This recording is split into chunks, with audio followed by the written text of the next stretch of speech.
Session में हम students देखेंगे कि डिस्क्रिप्टिव स्टैटिस्टिक्स का विजुअल पार्ट हम कैसे करेंगे।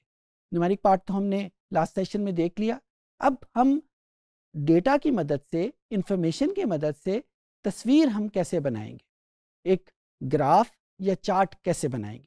यहाँ पे एक बात मैं बहुत ज़रूरी है तो आपको बताता चलूँ। जब हम इंग्लिश लैंग्वेज की बात करते हैं तो उसमें हमारे पास ग्राफ और चार्ट, ये दो वर्ड हैं, उनके मतलब बहुत हद तक मिलते जुलते हैं। शायद हमने कभी गौर भी नहीं किया कि ये दो मुख्तलिफ वर्ड हैं, एक ही जैसे वर्ड है और इनका यूजेज भी एक जैसा है। लेकिन जब हम एनालिटिक्स की बात करते हैं तो इनमें फ़र्क मौजूद है।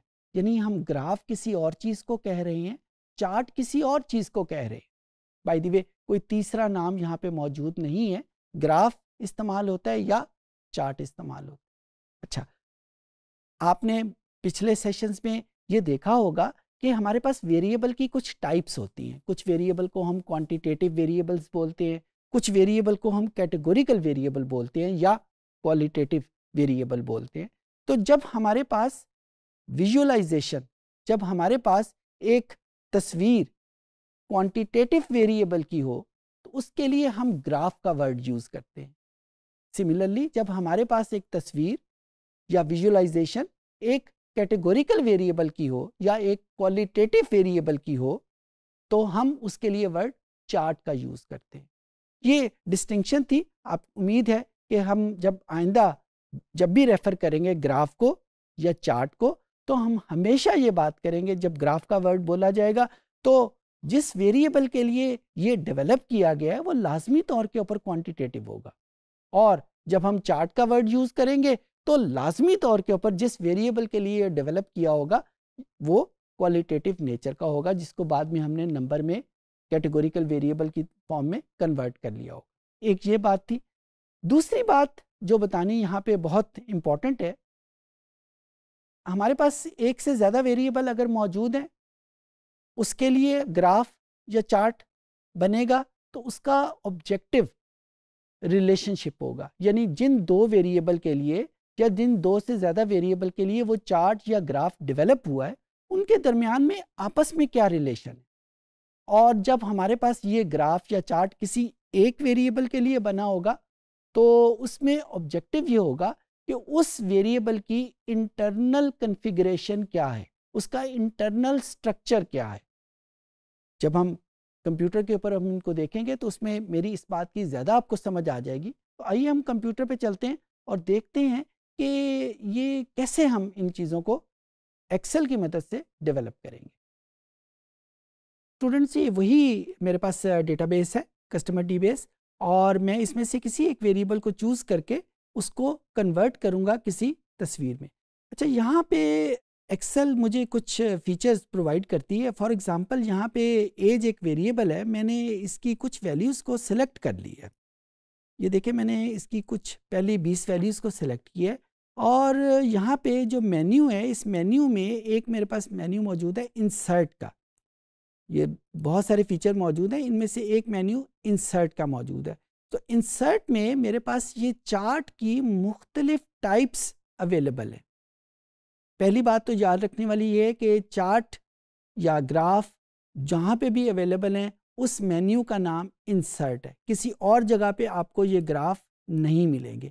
तो इंसर्ट के मेन्यू में आपको ये ग्राफ मिलेंगे। दूसरी बात याद रखने वाली ये है कि एक तो एक्सेल हमें कुछ रिकमेंड करती है जो आम तौर के ऊपर लोग इस पर्टिकुलर वेरिएबल को चार्ट में या ग्राफ में कन्वर्ट करने के लिए यूज़ करते हैं, और कुछ ये आपको कस्टमाइजेशन का देती है कि अगर आपको उसके रिकमेंडेड चार्ट पसंद नहीं है तो फिर आप उनमें से कोई और भी सिलेक्ट कर लें।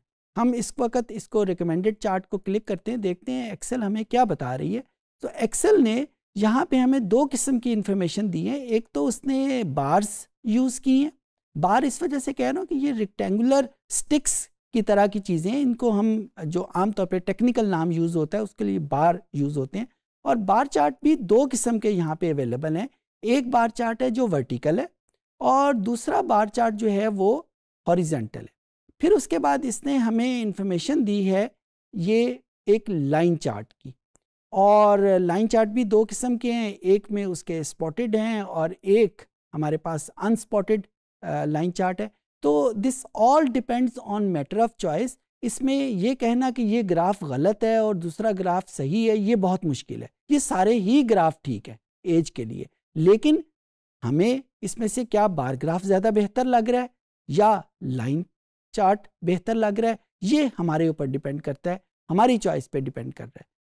अच्छा, अगर हमने इनमें से कोई भी ग्राफ पसंद नहीं आया तो यहाँ पे दूसरी ऑप्शन ऑल चार्ट्स की है, इसको क्लिक किया तो अब एक्सेल में जितने भी ग्राफ्स या चार्ट्स मौजूद हैं उन सब की यहाँ पे एक लिस्ट हमारे सामने आ जाएगी। ठीक है, तो इसमें से भी हम सिलेक्ट कर सकते हैं कि हमें कौन सा ग्राफ या चार्ट पसंद करना है। ओके, ये तो एक बात थी। दूसरी बात, अभी थोड़ी देर पहले मैं डिस्कस कर रहा था कि हर किस्म का ग्राफ हर किस्म के डेटा सेट के लिए ठीक नहीं होता। यहाँ पे आप अगर देखें तो मैंने सिर्फ एक वेरिएबल सेलेक्ट किया है, एज। उस एज के रेफरेंस से मैंने ग्राफ बनाना चाहे तो इसका अभी थोड़ी देर पहले मैं आपको बता रहा था, जब एक वेरिएबल के रेफरेंस से कोई ग्राफ हम बनाते हैं तो हमने उसकी इंटरनल स्ट्रक्चर को देखना होता है, इंटरनल कॉन्फ़िगरेशन को देखना होता है। लेकिन अगर मैं एक की बजाय यहाँ पे दो वेरिएबल सेलेक्ट करूँ तो यहाँ पे मैंने इस जेंडर और एज, जिनको दो को मैंने सेलेक्ट किया है, उनके दरमियान में जो रिलेशनशिप है उसको फोकस करना है। सो मैं पहले फोकस वही करता हूँ कि मैंने एक वेरिएबल को सिलेक्ट किया है, इस एक वेरिएबल को सिलेक्ट करते वक्त मैंने इसकी इंटरनल कॉन्फ़िगरेशन को देखना है। इंटरनल कॉन्फ़िगरेशन में देखने के लिए मुझे इसकी कुछ क्लासेस, कुछ ग्रुप्स या कुछ सबसेट, ये तीन वर्ड मैंने बोले, ये तीनों वर्ड एनालिटिक्स की डोमेन में सिनोनिम है, एक जैसे मीनिंग्स है इसके। यानी हम इसको क्लासेस भी कह सकते हैं, हम इसको ग्रुप्स भी कह सकते हैं, हम इसको सबसेट भी कह सकते हैं। अच्छा जी, कौन से ग्रुप्स या सबसेट बनाएंगे? हम इसको नेक्स्ट शीट पे जाके इस एज के कुछ ग्रुप्स बना देते हैं। यानी हम बना लेंगे कि कुछ एजेस हैं जो 0 एज से लेकर 10 साल तक के लिए, कुछ ग्रुप्स जो हैं वो 11 साल से लेकर लेट्स से 25 ईयर्स की एज तक है, और जो तीसरा है वो 26 से लेकर हमारे पास लेट्स से जितने भी आगे मैक्सिमम 100 ईयर्स तक हमारे पास मौजूद है। ओके, अब हम एक्सेल की मदद से इसको कन्वर्ट करेंगे किसी ग्राफ में। वही हमने डेटा का बटन प्रेस किया, डेटा एनालिसिस में क्लिक किया। डेटा एनालिसिस में क्लिक करने के बाद यहाँ पे हम डिस्क्रिप्टिव स्टैटिस्टिक्स को क्लिक नहीं करेंगे, हम हिस्टोग्राम को क्लिक करेंगे।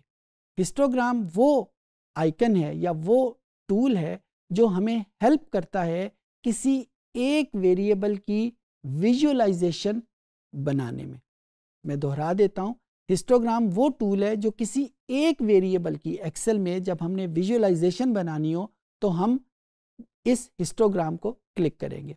इसको ओके का बटन प्रेस किया। ये हमसे दो चीज़ें रिक्वायर कर रहा है, एक उसकी इनपुट रेंज और दूसरा उसकी बिन रेंज।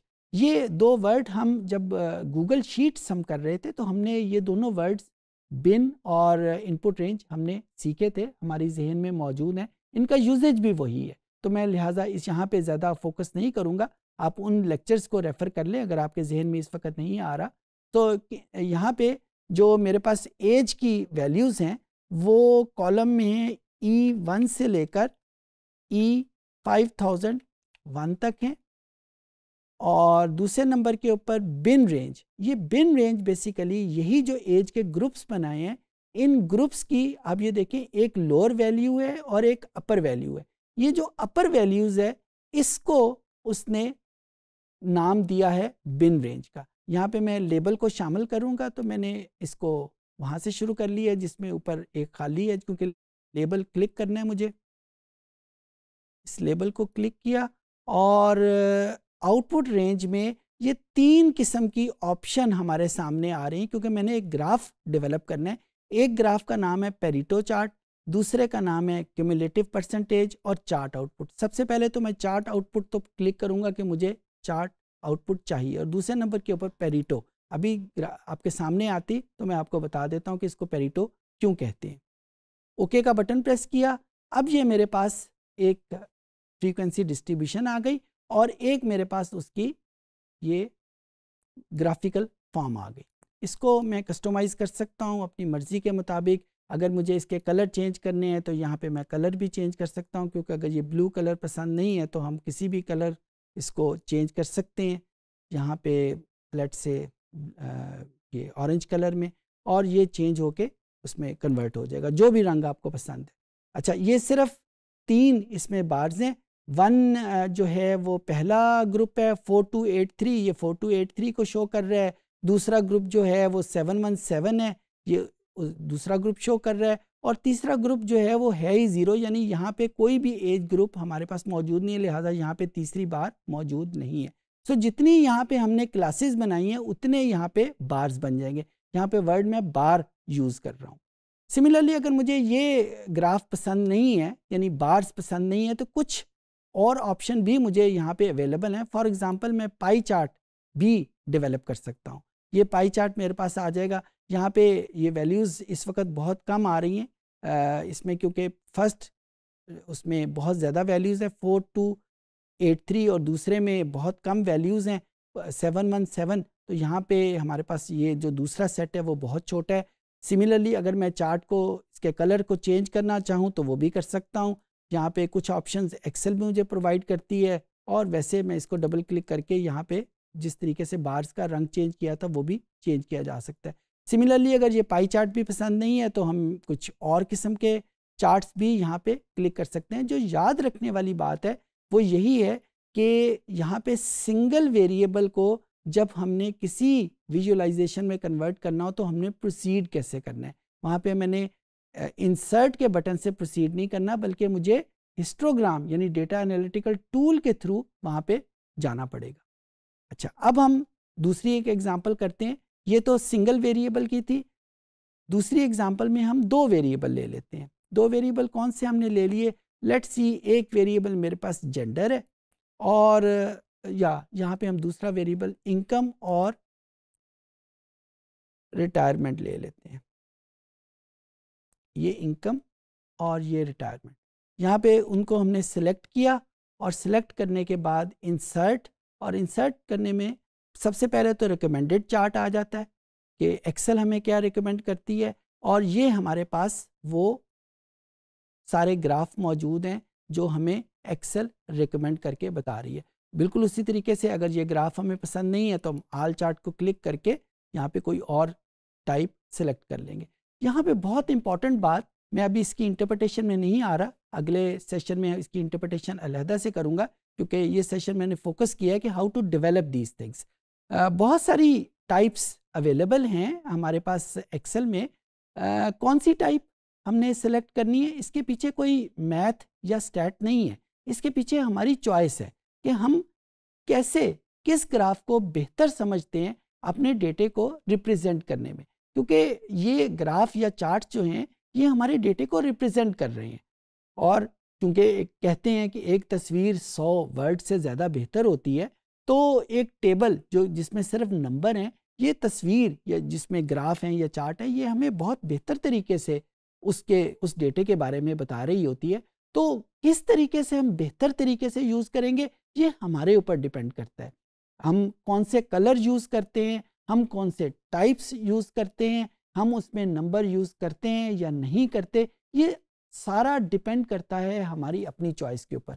जोर मैं जिस बात पे दे रहा हूँ कि यहाँ पे कोई गलत या सही पे बात नहीं है, बल्कि बात है कि आप कौन से ग्राफ को या कौन से चार्ट को बेहतर समझते हैं अपने डेटा सेट को रिप्रेजेंट करने में। बहुत सारे केसेस में मैंने देखा है कि बार चार्ट कोई इतनी बेहतर चॉइस नहीं है।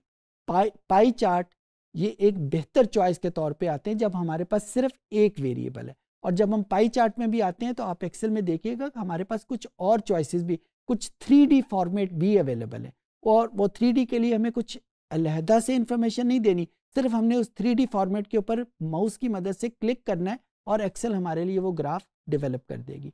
सिमिलरली जब हमारे पास 2 वेरिएबल हों तो वहाँ पे भी ये जो बार चार्ट है ये कोई बहुत ज़्यादा अच्छी चॉइस नहीं, मैं यहाँ पे वर्ड यूज़ कर रहा हूँ, अच्छी चॉइस नहीं, मैं ये नहीं कह रहा कि वो गलत है, बहुत अच्छी चॉइस नहीं है। ज़्यादातर लोग जो स्कैटर प्लॉट है, यहाँ पे ये जो वर्ड XY स्कैटर है, इसको यूज़ करते हैं क्योंकि ये एक बेहतर तौर के ऊपर हमें हमारे डेटे को प्रेजेंट करते हैं। अगले सेशन में मैं आपको बताऊंगा कि ये क्यों हमारे डेटे को बेहतर तौर के ऊपर प्रेजेंट करते हैं। उम्मीद है कि आपको ये चीज़ें समझ आ गई होंगी। इस सेशन में हमने देखा कि ग्राफ और चार्ट में फ़र्क क्या है। हम एक्सेल को यूज़ करते हुए ग्राफ और चार्ट कैसे डेवलप करेंगे, कब हम ग्राफ का वर्ड यूज़ करेंगे, कब हम चार्ट का वर्ड यूज़ करेंगे, ये सारी चीज़ें हमने सीखी। उम्मीद है ये सेशन आपके लिए फ़ायदेमंद रहा होगा।